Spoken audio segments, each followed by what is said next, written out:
Nós estamos falando sobre o sofrimento, sobre o sentido do sofrimento, e nós vamos estudar o texto que está em Romanos, no capítulo 5. O sofrimento não tem a última palavra, a dor não tem a última palavra. O texto diz assim: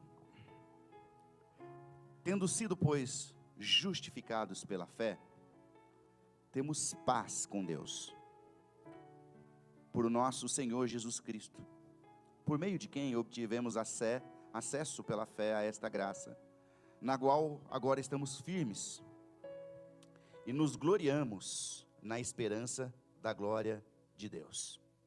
Não só isso, mas também nos gloriamos nas tribulações, porque sabemos que a tribulação produz perseverança.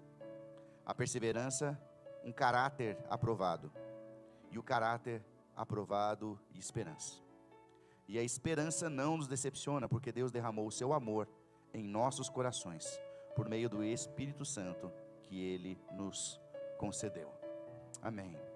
Tua palavra, Senhor, viva, que ela tenha liberdade pelo Teu Espírito de falar com a gente essa manhã. Assim oramos, amém. Quando eu resolvi mergulhar no estudo do Antigo Testamento, eu tive acesso a uma outra tradição de espiritualidade, que é a tradição rabínica, porque o cristianismo, ele permeia bastante o Novo Testamento, mas tem muitas coisas que para nós é difícil compreender no Antigo Testamento, porque foi escrito a partir de uma outra cultura. E nessa outra cultura eu tive contato com um rabino, um místico, Isaac Luria. E na sua cabala, ele fala sobre esperança de um jeito muito diferente, muito peculiar. Então, na tradição rabínica, disse que Deus era uma luz que não poderia ser contida. Deus era uma luz infindável. E que ele precisou conter a própria luz para criar tudo que existe. Então, ele abre espaço para que exista algo mais que além dele, porque ele era tudo, ele era completo, ele era a completude. Então, ele abre espaço, contém a própria luz e diz: haja luz. E que, como que vasos da glória de Deus são espalhados pela face da terra. Só que a luz de Deus, ela é tão transcendente, ela é tão maravilhosa, que esses vasos não foram capazes de suportar a luz de Deus. Então Deus estilhaça-se pela face da terra. Então nós temos, vez por outra, contatos com fragmentos dessa santidade de Deus. Mas sabe qual é o mais bonito disso? Que uma das traduções que você poderia fazer sobre esses estilhaços da glória de Deus, que foram espalhados pela face da terra, se chama esperança. Essa esperança que nós, às vezes, temos acesso, é como uma transcendência, é quando você pensa que as coisas parecem ter chegado ao fim, e você tem contato com um amanhecer, e é por isso que mexe tanto com a nossa alma, você acordar de manhã, às vezes, perto das 5 da manhã, e você vê o sol se colocando, se impondo, digamos assim, e aquilo, de repente, alimenta a sua alma, e você tem a sensação que está tendo contato com algo para além de você mesmo, como um fragmento da glória de Deus. É por isso que quando uma criança nasce, o choro da vida, o choro do bebê, pode ser uma experiência de transcendência, uma experiência de esperança. O João fez um exercício da escola que todos vocês em algum momento já fez, que é colocar um pequeno feijão no copo com algodão. E ali eu vi o meu filho tendo contato pela primeira vez com um fragmento de esperança. Porque aquela semente, aquele feijão que aparentemente estava morto, e de repente do nada faz surgir a vida. Isso é esperança. E aí, inspirado no rabino Isaac Luria, eu fui procurar alguns teólogos que falam sobre esperança. Um deles diz que esperança é a teimosia da alma.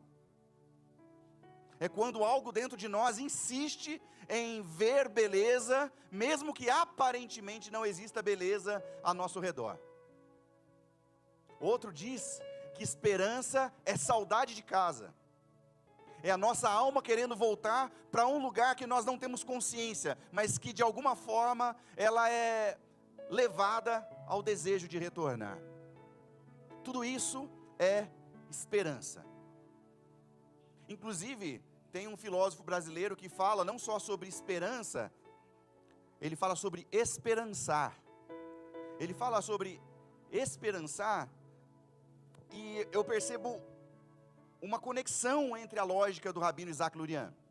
Porque ele diz que os atos de justiça, os atos de misericórdia, os atos de bondade, não só apontam para Deus, mas revelam esperança. Esperança é quando você não está bem, e de repente o seu telefone toca, e alguém simplesmente perguntando como você está. Parece algo singelo, mas isso pode ser uma experiência mística e transcendente. Esperança pode ser o cuidado de alguém que acaba de cair, é o abraço quando alguém da sua família falece, é alguém que te procura para orar por você. Tudo isso são fragmentos da glória de Deus, são fragmentos de esperança. E é muito importante que você perceba isso, porque quando a gente fala de esperança, muitas vezes a gente quer ver só aquilo que é bonito. Mas o apóstolo Paulo, ele escreve esse trecho para os romanos. E eu não sei se você tem consciência de quem são os romanos. Porque Roma é a capital do império. E sendo a capital do império, e um império que não só não é cristão, mas é anticristão, ela é a capital da perseguição de todos os cristãos. Então o primeiro século, ele é marcado por grandes perseguições para o cristianismo. O Coliseu está em Roma. E o Coliseu era temido, queridos. Era querido porque todos aqueles que desobedeciam o imperador, eles eram mortos na arena dos romanos. E não só eram mortos, mas eles eram mortos com crueldade. E neste contexto de medo, de angústia, o apóstolo Paulo se levanta para dizer: agora nós estamos firmes e nos gloriamos na esperança da glória de Deus. Mas não só isso, também nos gloriamos nas tribulações, porque sabemos que a tribulação produz perseverança, a perseverança um caráter aprovado, e o caráter aprovado esperança. Olha que loucura, quem poderia dizer nos gloriar nas tribulações? Olha, a gente não gosta de sofrer. Quem gosta de sofrer, teria um traço masoquista, um traço de apreciação pela dor. Mas não é sobre isso que o apóstolo está falando. Ele está falando sobre uma firmeza de fé, que nos traz consciência de que o Espírito continua a trabalhar, mesmo enquanto nós estamos passando por tempos difíceis. É uma esperança de que Deus, como aquele que confecciona, que costura elementos na nossa alma, Ele há de revelar algo para além do que a nossa consciência consegue compreender. Sabe que eu estava ouvindo o pastor Levi Araújo há muitos anos atrás, e ele falou que o trabalhar de Deus se parece muito com um artista plástico construindo um vitral.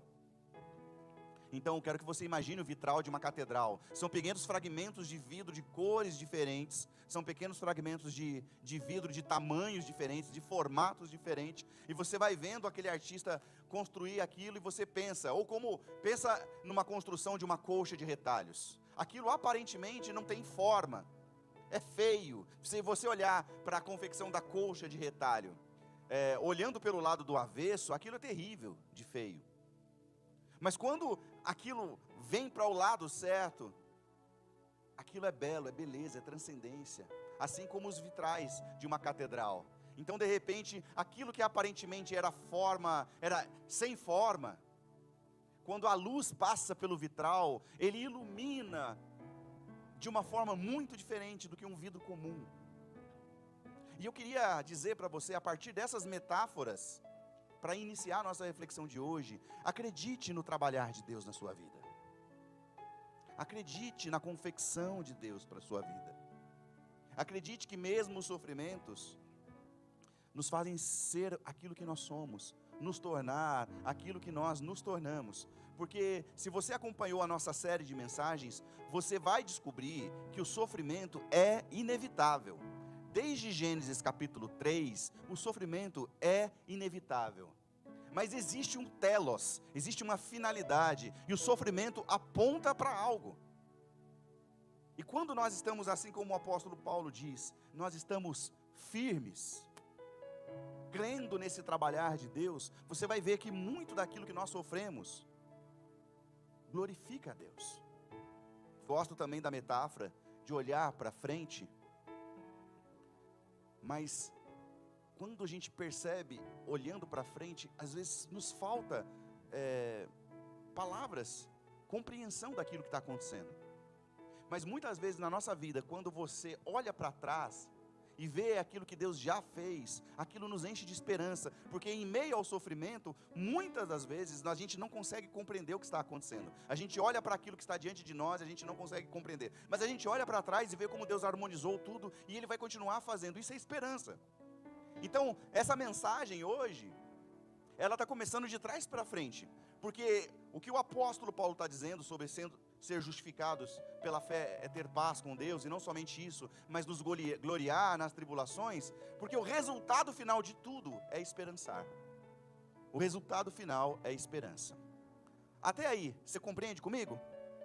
Então, eu vou separar palavras-chave desse texto, para que a gente possa refletir essa manhã, sobre a dor e o sofrimento não ter a palavra final.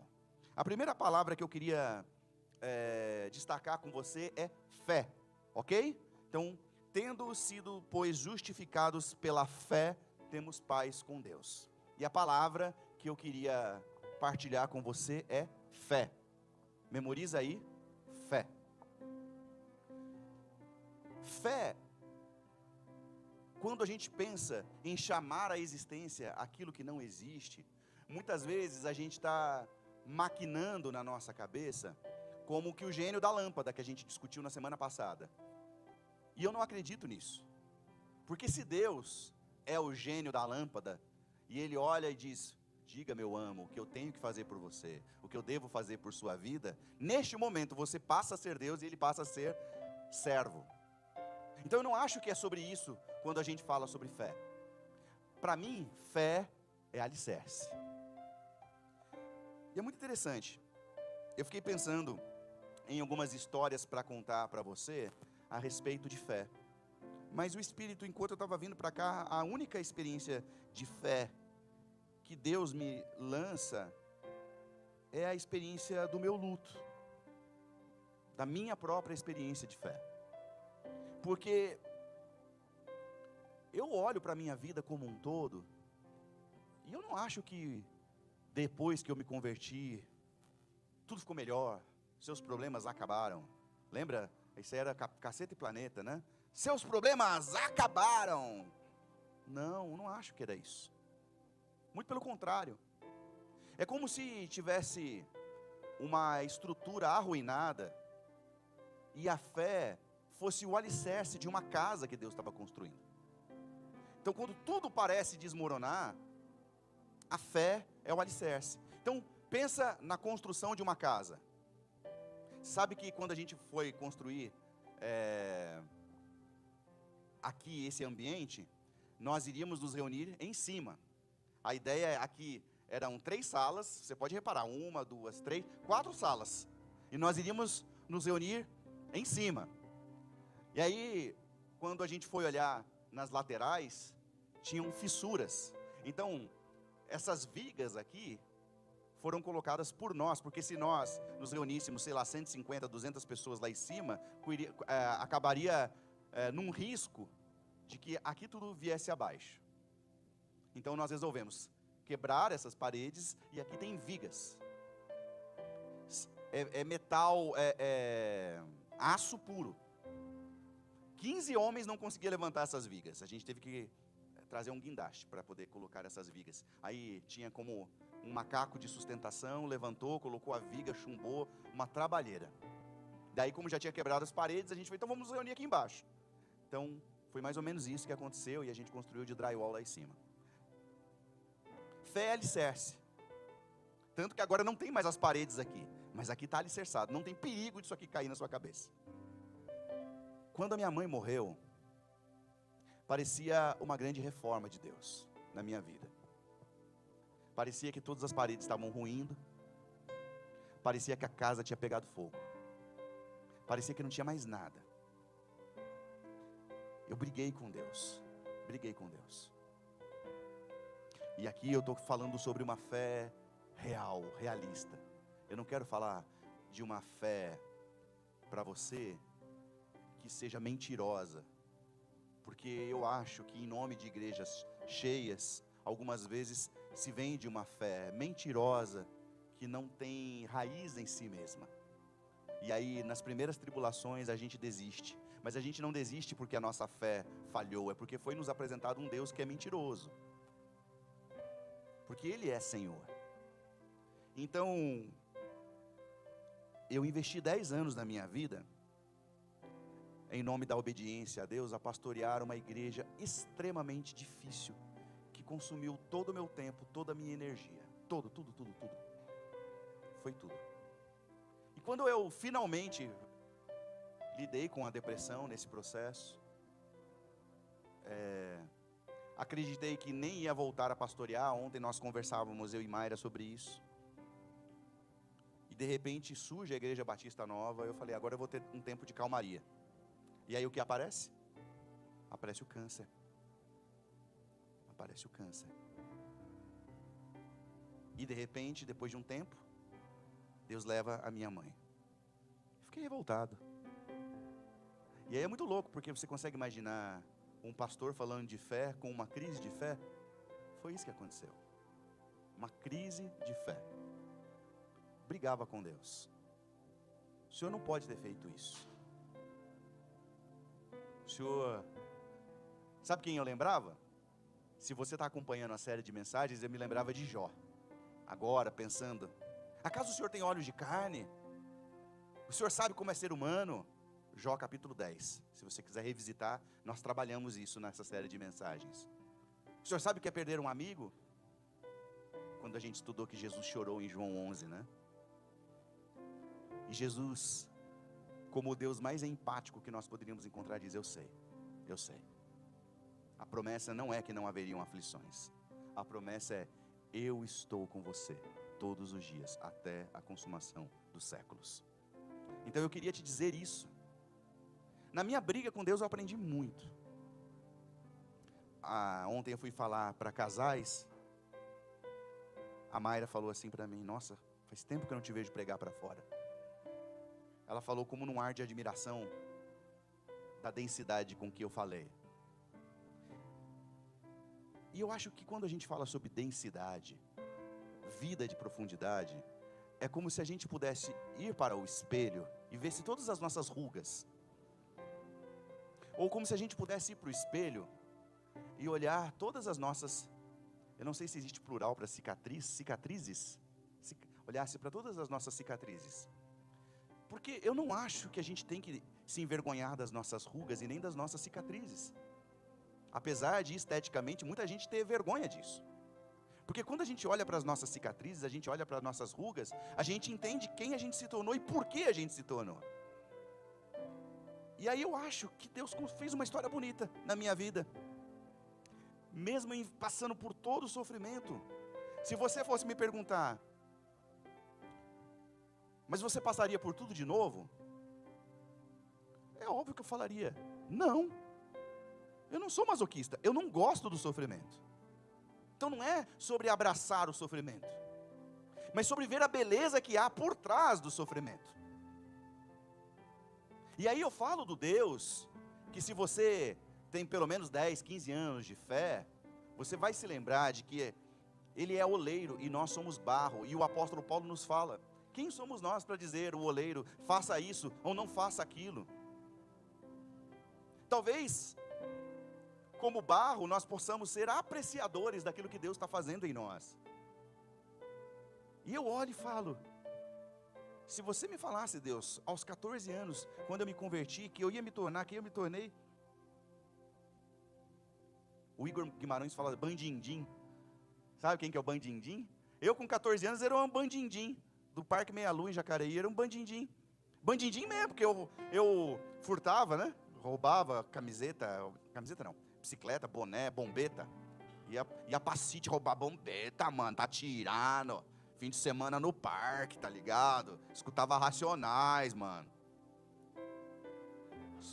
Era Corinthians, tá brincando? Alguém...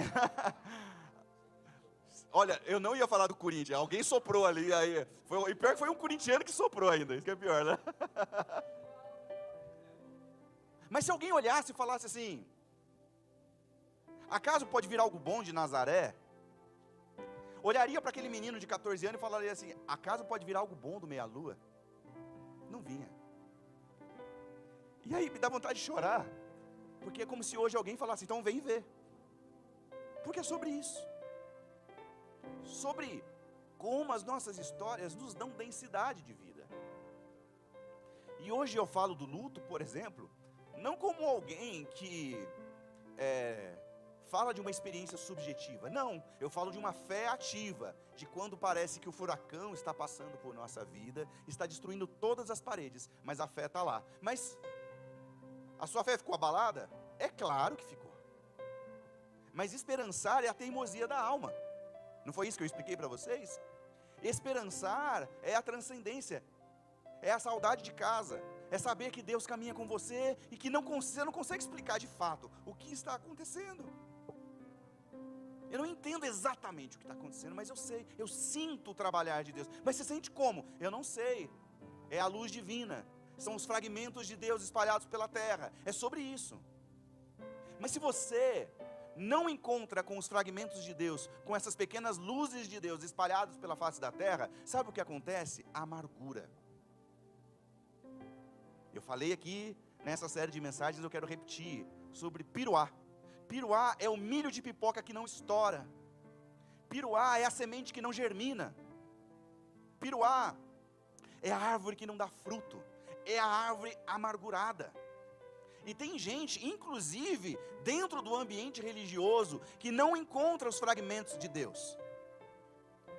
Tudo que vê é maldade e reclamação. Tudo reclama. Se o pastor não pregou aqui em cima, pregou aqui embaixo, eu não gosto quando ele prega lá embaixo, porque eu não consigo ver direito. E se ele prega lá em cima, nossa, mas a filmagem fica tão ruim lá em cima.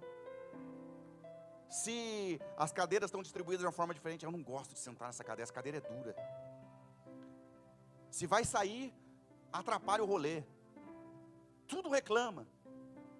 Aí foi muito legal, porque as nossas células têm partilhas, né? E aí, uma das células, nesses estudos, nem foi a minha célula. A Mayra chegou para mim e falou assim, que um olhou para o outro, o marido olhou para a mulher olhou para o marido e falou assim: eu sou aquele que atrapalha o rolê? Aí um olhou para o outro, e aí falou: cara, eu não ia falar, mas sim, você é. Por quê? Porque tem gente que azedou a vida, amargurou a vida, perdeu a esperança. A esperança não é a certeza. Quando Paulo fala sobre essa certeza, é uma certeza, mas não é a certeza matemática. Não é sobre isso. É a certeza da fé. Essa sensação mística, transcendente, mística que não tem nada a ver com ocultismo não, tá, gente? Mística que eu estou falando é sobre a experiência de fé, que olha para a realidade e tem algo para além daquilo que eu estou vendo. Eu estou sofrendo, eu sei que eu estou passando em meio ao sofrimento, mas a minha intuição diz que algo para além está para acontecer.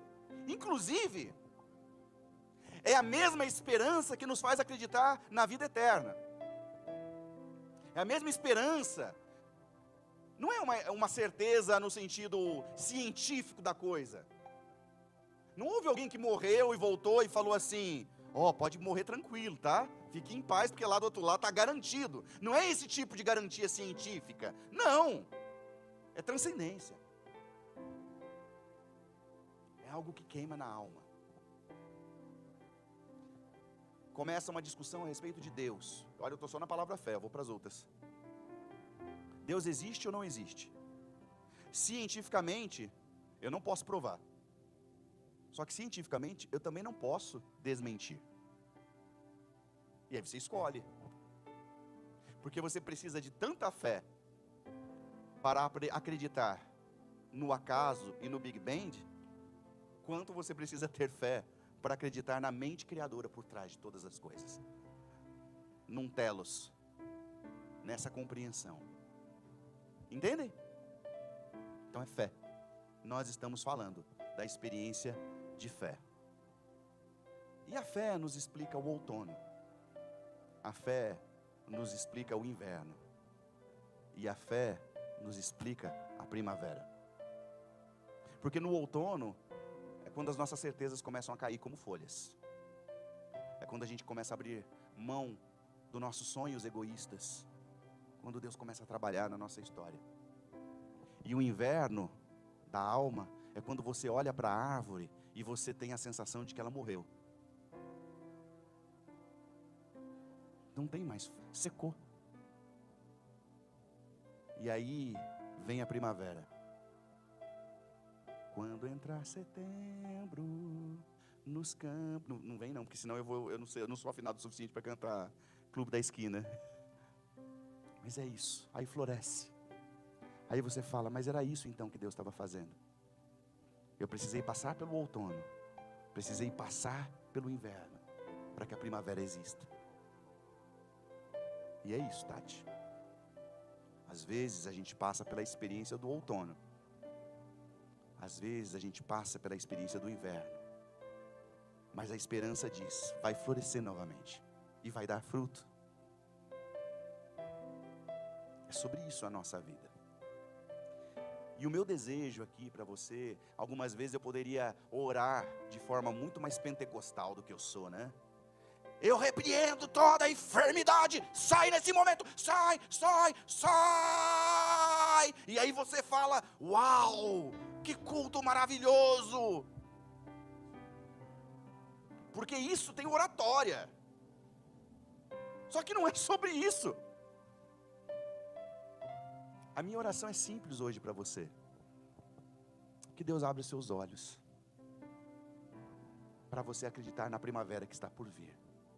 Porque o choro dura uma noite. Mas a alegria vem pela manhã. É muito menos performático. Muito menos. Vem primavera! Talvez se eu fizer isso fique um pouco mais performático. Mas não é sobre isso, gente. Porque a gente estudou a depressão de Elias, e veio o terremoto, e Deus não estava no terremoto. Veio o fogo, e Deus não estava no fogo. E veio a brisa suave, veio a doçura, e Deus estava na doçura. Isso é fé, amém? Sendo, pois, justificados pela fé, temos paz com Deus. A segunda palavra que eu queria destacar hoje é paz, ok? Temos paz com Deus. E aqui tem dois elementos da paz que você precisa compreender. Primeiro, que os primeiros 4 capítulos de Romanos, o apóstolo Paulo vem explicando as consequências do nosso pecado. E aqui eu não estou falando do seu pecado, da conjunção do nosso pecado. Está falando sobre o pecado no sentido mais amplo, o pecado afetou a nível cosmológico. É o pecado ontológico. É a dimensão do pecado na humanidade. Ele vem explicando os 4 primeiros capítulos. E aí ele começa a nos explicar o que é justificação. Ele explica que o nosso pecado trouxe grande maldição sobre a humanidade, que nós éramos inimigos de Deus. Ele explica isso. E aí no capítulo 5 ele diz que a partir da justificação que há em Cristo, nós temos paz com Deus. A guerra cessou. E aí eu quero que você imagine 2 reinos que lutaram durante muitos anos. E um belo dia, os 2 líderes desses reinos assinam um tratado. E a partir desse tratado de paz começa a reconstrução. É isso que ele está falando. Justificados pela fé, temos paz com Deus. Agora, o próprio Deus nos resgatou para que a gente pudesse viver harmonicamente com Ele. E assim como esse reino começa um trabalho de restauração, quando a gente volta a ter paz com Deus, a nossa experiência de fé nos religa a Deus, começa um trabalho de reconstrução. Então imagine que Suzano estivesse debaixo de bombardeios, então muitas coisas arruinadas, aí tem paz. E a partir da paz, reconstrução. Assim muitas vezes é num casamento, sabia? Vivem no mesmo teto, mas estão hostis. Mas de repente, acontece o perdão, e o perdão começa a curar, e aí começa a se revelar a paz. É sobre essa paz que o apóstolo Paulo está falando. Só que quando essa paz, ela começa a penetrar, ela começa a mudar algo em nós, como essa semente que floresce. Então a paz fora traz paz dentro, a paz dentro traz paz fora, como essa grande identificação. E aí eu quero me lembrar do Shalom de Deus. O que é o Shalom? Shalom é paz com Deus e paz em Deus.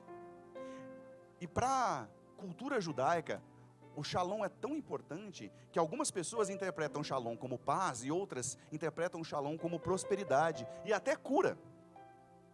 Porque por trás desse Shalom, o que está tentando ser ensinado? Você tem paz na sua família. Você tem paz com as suas finanças. Você tem paz com a sua espiritualidade. Você tem paz em todas as áreas da sua vida. E quando eu falo paz ou prosperidade, eu não estou falando sobre o lucro financeiro, não estou falando sobre você ficar rico.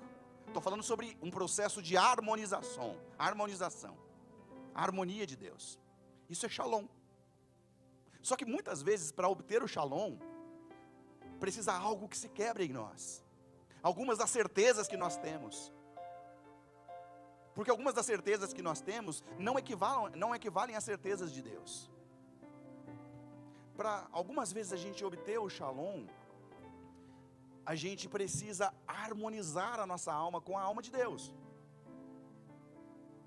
Os sonhos de Deus se realizam. Sim, a pergunta é, o sonho que você tem hoje é sonho de Deus? Você ouviu do próprio Deus? Deus testificou no seu coração?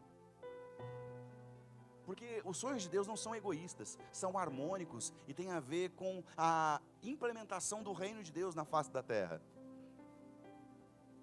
Por exemplo, um amigo querido, ele era executivo na Volkswagen, ganhava um bom dinheiro. Mas para ele o sonho de Deus era largar tudo e trabalhar com pessoas excluídas. E ele obteve Shalom de Deus, a paz de Deus, trabalhando com pessoas excluídas. Então, pode ser que o Shalom seja sonhar com coisas relacionadas a finanças, mas pode ser que o Shalom, a harmonização de Deus, seja você colocado na missão que Deus tem para você. Então, sendo justificados pela fé, temos paz com Deus. E aqui eu queria encerrar a parte da paz dizendo, Shalom. Meu desejo para você. Eu não sei se você reparou, mas todos os domingos, quando eu oro por vocês, eu digo que o Senhor te abençoe, te guarde. Que o Senhor faça resplandecer o seu rosto sobre ti. Seu rosto o quê? Não é o seu rosto, o rosto de Deus sobre você. E que o Senhor tenha misericórdia de você.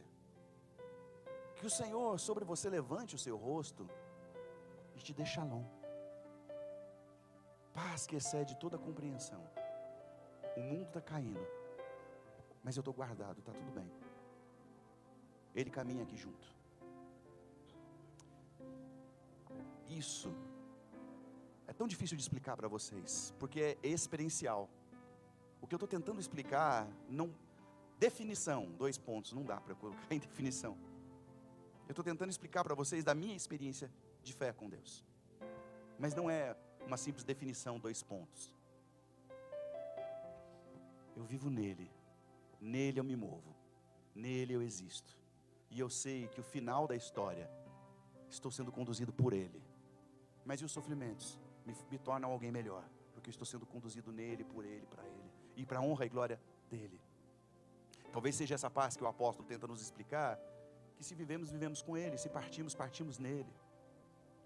Para mim viver é fé e morrer é lucro. É neste sentido, neste sentido. E eu nem estou aqui sobre o meu esperançar com você, dizendo que algo ruim vai te acontecer. Porque não é sobre isso.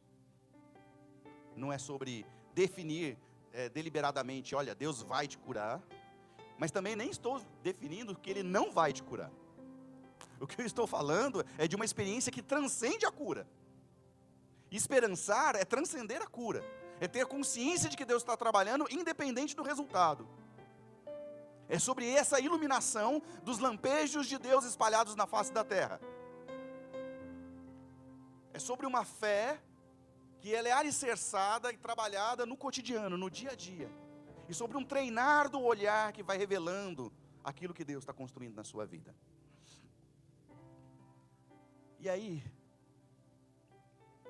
estamos firmes e nos gloriamos na esperança da glória de Deus.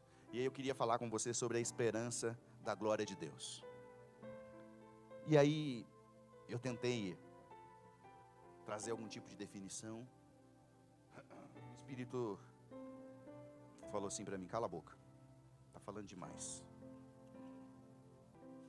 Só leia a minha palavra. Então vi novos céus e nova terra, pois o primeiro céu e a primeira terra tinham passado, e o mar já não existia. Vi a cidade santa, a nova Jerusalém, que descia dos céus, da parte de Deus, preparada como uma noiva, adornada para o seu marido. Ouvi uma forte voz que vinha do trono e dizia: agora o tabernáculo de Deus está com os homens, com os quais ele viverá. Eles serão os seus povos, o próprio Deus estará com eles e será o seu Deus.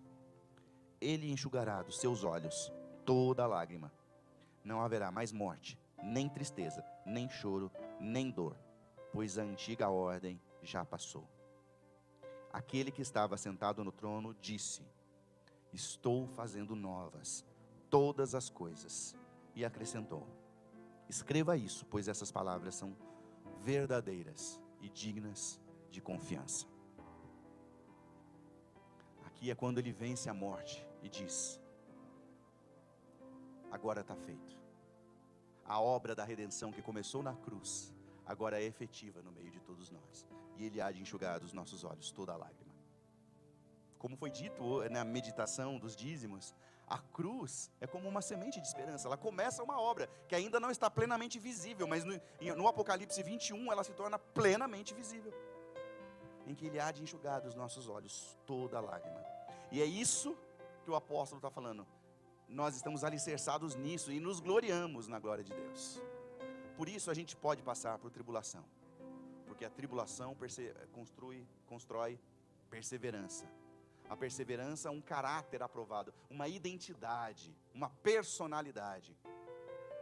E a personalidade, esperança. E eu queria encerrar, já fechei a minha Bíblia.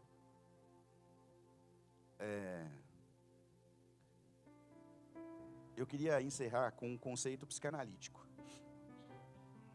Donald Winnicott, ele fala sobre mãe suficientemente boa. E basicamente o que ele está nos explicando é o seguinte: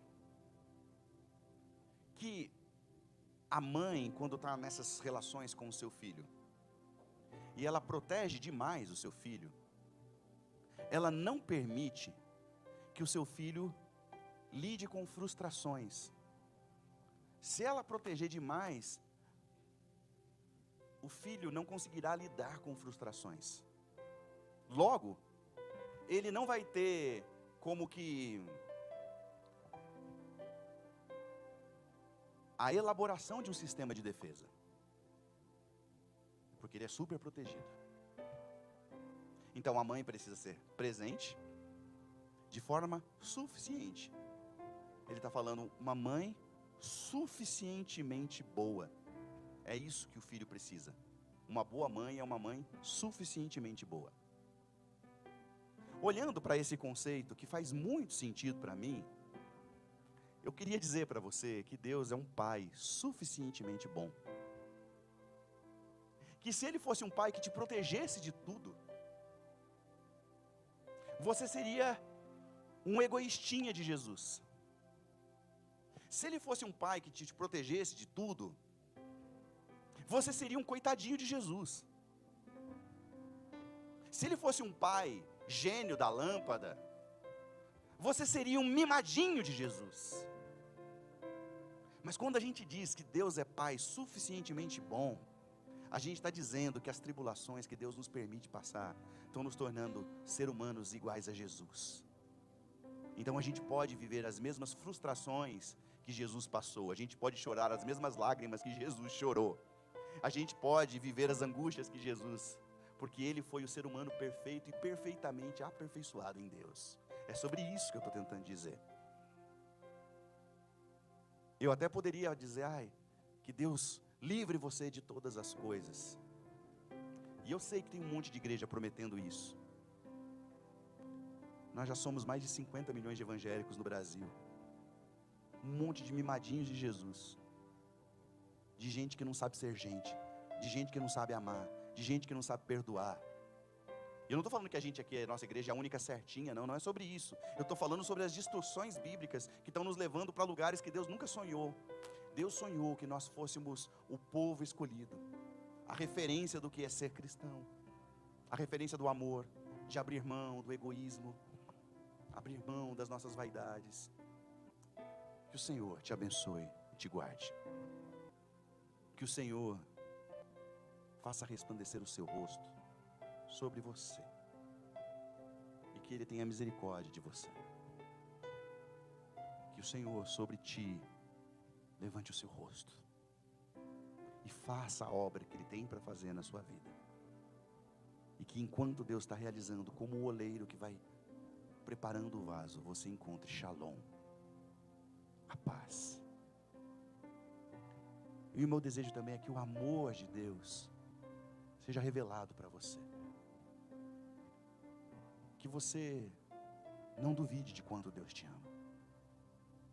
E que o amor de Deus seja revelado na graça de Jesus, nesses lampejos da graça, na esperança, nessa transcendência de ver Deus. Não é no domingo na igreja, mas é na segunda-feira, na terça-feira, na quarta-feira, que você veja Deus, que você veja a graça de Jesus, que os seus olhos sejam abertos para a graça de Jesus. E talvez a maior de todas as bênçãos que às vezes a gente nem percebe, a comunhão do Espírito Santo, o consolar do Espírito Santo, a relação com o Espírito Santo esteja sobre você, sobre a sua casa, sobre a sua vida, não somente hoje, mas para todo sempre. Amém.